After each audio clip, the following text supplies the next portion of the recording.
Hello दोस्तों, आज हम बात करेंगे क्रेडिट कार्ड के बारे में। क्रेडिट कार्ड क्या होता है, इसका यूज़ क्या है, ये हम कैसे ले सकते हैं और सबसे इम्पोर्टेंट क्या है इसके फ़ायदे और नुकसान। मैं आपको एक एग्जांपल देना चाहूँगा। मान लीजिए कि आप एक जॉब करते हैं और आपको हर महीने 5 तारीख को सैलरी मिलता है और 25 तारीख तक ख़त्म भी हो जाता है, जो कि यूजुअली होता ही है। लेकिन 28 तारीख को आपका स्मार्टफोन बिगड़ जाता है और आपको अर्जेंटली एक नया स्मार्टफोन चाहिए, तो आप ऐसे में आप क्या करेंगे? ऐसी सिचुएशन में आप क्रेडिट कार्ड का इस्तेमाल करके अपना स्मार्टफोन खरीद सकते हैं और बाद में पेमेंट कर सकते हैं। तो क्रेडिट कार्ड एक ऐसा कार्ड है जिससे आप कोई सामान इंस्टेंटली खरीद सकते हैं और पेमेंट बाद में कर सकते हैं, महीने के अंत में जाके। जनरली ऐसा होता है कि आपके बैंक अकाउंट में पैसे हैं, बैंक से आपने कैश निकाला और पेमेंट कर दिया। सेकेंड ऑप्शन होता है डेबिट कार्ड, जो आपके बैंक अकाउंट से लिंक होता है और जब आप डेबिट कार्ड से पेमेंट करते हैं तो पैसे डायरेक्टली आपके बैंक अकाउंट से कट जाता है।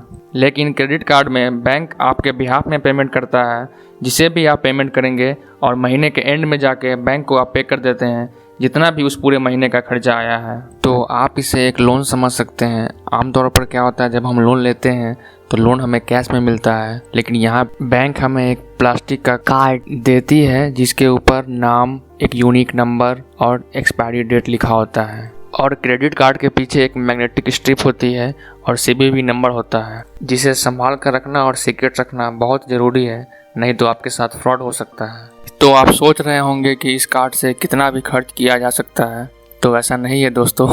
हर क्रेडिट कार्ड का अपना एक क्रेडिट लिमिट होता है कि आप उस कार्ड से कितना पैसा खर्च कर सकते हैं। अगर उसका लिमिट 50,000 है तो आप 50,000 ही खर्च कर सकते हैं।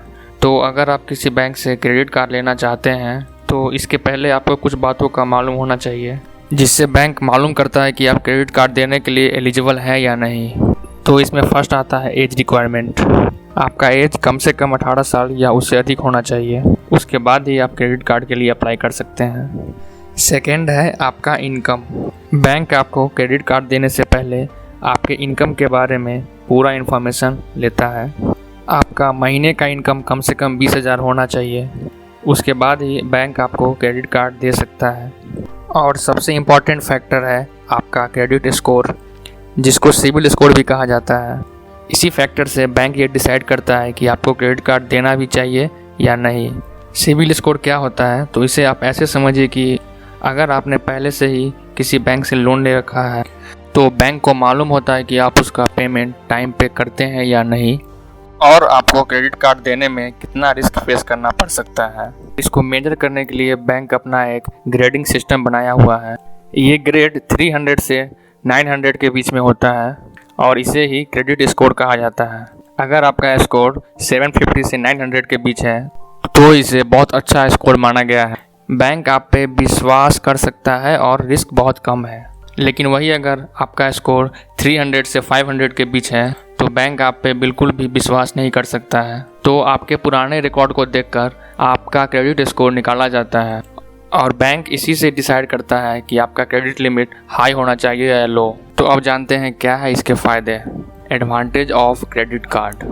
तो इसका पहला फ़ायदा तो ये हो गया कि अगर आप कोई चीज़ खरीदना चाहते हैं और आपके पास पैसे नहीं हैं, फिर भी आप वो सामान खरीद सकते हैं। इस बात से कोई फ़र्क नहीं पड़ता है कि आपके पास पैसे हैं या नहीं, यानी कि इमीडिएट एक्सपेंस। दूसरा इसका फ़ायदा है कि इसका यूज़ करना डेबिट कार्ड के मुकाबले रिस्क बहुत कम होता है।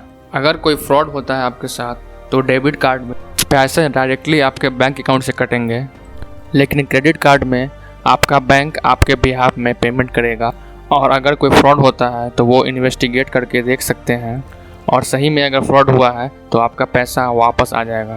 तो इसमें सारा रिस्क बैंक उठाएगा। अगला इसका फ़ायदा है रिवार्ड्स और कैशबैक। यदि आप इस कार्ड से शॉपिंग करते हैं तो आपको रिवार्ड पॉइंट और कैशबैक मिलता है। हालांकि ये थोड़े बहुत ही होते हैं, लेकिन आप इस कार्ड से जितनी ज़्यादा शॉपिंग करते हैं रिवार्ड पॉइंट और कैशबैक उतना ही ज़्यादा बढ़ते जाता है और आप इस रिवार्ड पॉइंट का इस्तेमाल अपने अगले शॉपिंग में कर सकते हैं। अब इसके नुकसान के बारे में भी जान लेते हैं।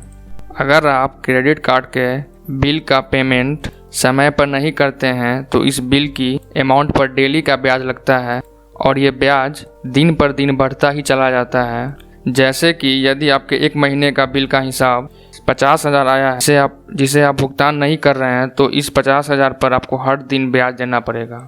अब बात करते हैं, जब भी आप क्रेडिट कार्ड लें तो उस कार्ड का हिडन चार्ज और एनुअल चार्ज ज़रूर चेक करें, नहीं तो आपको क्रेडिट कार्ड लेना बहुत भारी पड़ सकता है।